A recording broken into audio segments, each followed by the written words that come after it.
Hello বন্ধুরা, মেয়ের জন্মদিনে আমি কেশর পায়েস বানিয়েছিলাম। তো চলো তোমাদের দেখিয়ে দিই আমি কিভাবে পায়েস বানাই। তো 4 লিটার দুধ ভালো করে গরম করে নিয়েছি, তার জন্য 200 গ্রাম চাল ধুয়ে ভালো করে রেখেছিলাম। এই যে দুধটা ভালো করে জাল দিয়ে নিলাম, ভালো করে ফুটিয়ে নিলাম। এবার দুধ কাটিয়ে রেখেছি কিছুটা আলাদা করে, আর এই যে দুধ ফুটে গেলে চালটা দিয়ে দিয়েছি।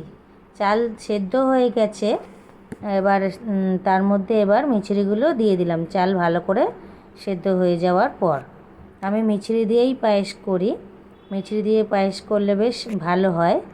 তো এই যে দিয়ে দিলাম। তো মিছরি দিয়ে দেওয়ার পর ভালো করে ফুটিয়ে নিয়েছি। তো এলাচও দিয়ে দিয়েছিলাম, সেটা আর দেখানো হয়নি। কাজু বাদাম ধুয়ে ভিজিয়ে রেখেছিলাম। মিছরিটা গলে যাওয়ার পর বেশ অনেকক্ষণ পর কাজু বাদামগুলো দিয়ে দিলাম। তো চাল তো সেদ্ধ আগেই হয়ে গেছিলো, এবার একটু ফুটবে ভালো করে কম আছে। তো এই যে ভালো করে ফুটে গেছে, একটু গাঢ় গাঢ় হয়ে গেছে। তারপর একটু 1 চিমটে কেশর দিয়ে দিলাম।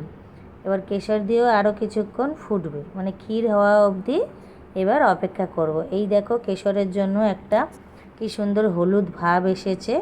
কেশর দিয়ে করলে একটা আলাদা সেন্ট হয়। পায়েসটা এবার হয়ে এসেছে। এবার একটু গুঁড়ো দুধ নিয়ে নিয়েছি 100 গ্রাম মতো, আরও দিলে আরও দিতে পারেন। তার মধ্যে এবার যে দুধ কাটিয়ে রেখেছিলাম, দুধটা দিয়ে ভালো করে গুঁড়ো দুধটা গুলিয়ে নেব। এটা পায়েস নামানোর আগে দিয়ে একবার ফুটিয়ে নিলে পায়েসটা বেশ সুন্দর খেতে হয়। এই যে দিয়ে দিয়েছি। এবার ভালো করে একটু ক্ষীর হওয়ার অপেক্ষা। এই যে দেখো গুঁড়ো দুধ গোলা দিয়ে দিলাম। এবার একটু ভালো করে ক্ষীর হওয়ার অপেক্ষা করব।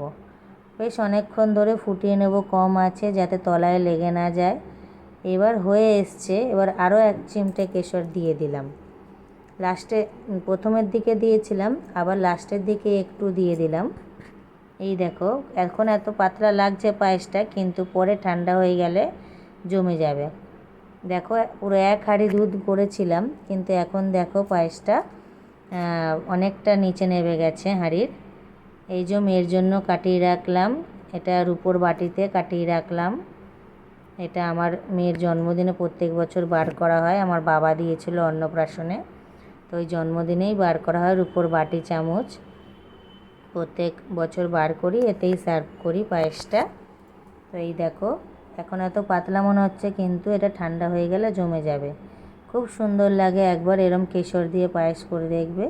ওপর দিয়ে একটু কেশর ছড়িয়ে দিয়ে পরিবেশন করলাম, একবার এরমভাবে খেয়ে দেখবেন।